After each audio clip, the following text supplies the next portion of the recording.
Ya, ini berkaitan dengan sholat id di masa PSBB seperti ini jamaah ya. Kita tahu alhamdulillah mudah-mudahan perkembangan COVID-19 di negeri kita semakin turun dan kemudian pergi sebelum Idul Fitri insyaallah. Tapi kalau masih terjadi, kemudian di beberapa daerah sudah tidak melaksanakan sholat id, di tempat lain masih melaksanakan sholat id. Pilihannya apa sekarang? Apakah kita ikut sholat id atau sholat id di rumah sekarang kondisinya?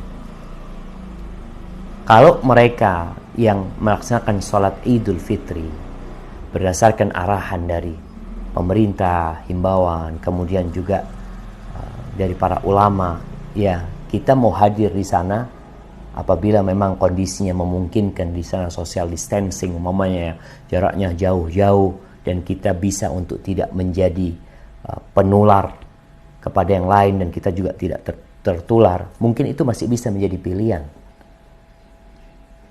Jadi kita harus melihat bahwasanya kondisinya dari satu daerah ke daerah lain berbeda-beda.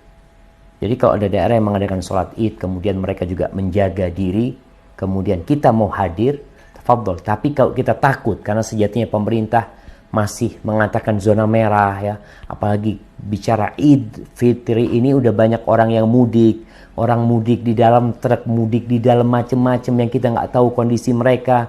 Dan di tempat kita sendiri di Indonesia, yang namanya tes untuk mereka yang terpapar atau untuk orang-orang yang mungkin masuk PDP, ODP masih terbatas sekali.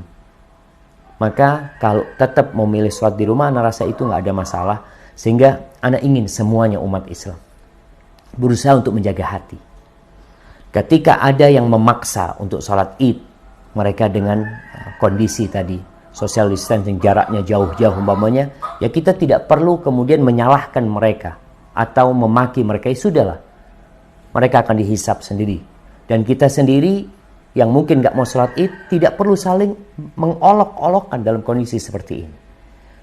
Karena semua sedang berijtihad, mengikuti ijtihad para ulama ya. Mereka berusaha untuk mengikuti manalah yang menyebabkan kita cepat keluar dari COVID-19 ini.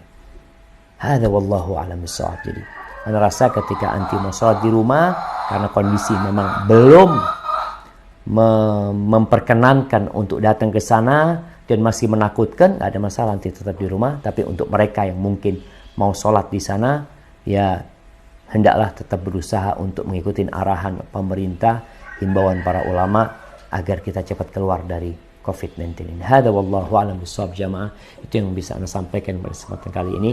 Kurang lebihnya Ana mohon maaf. Subhanakallahumma bihamdika asyhadu an la ilaha illa anta astaghfiruka wa atubu ilaik. Wassalamualaikum warahmatullahi wabarakatuh.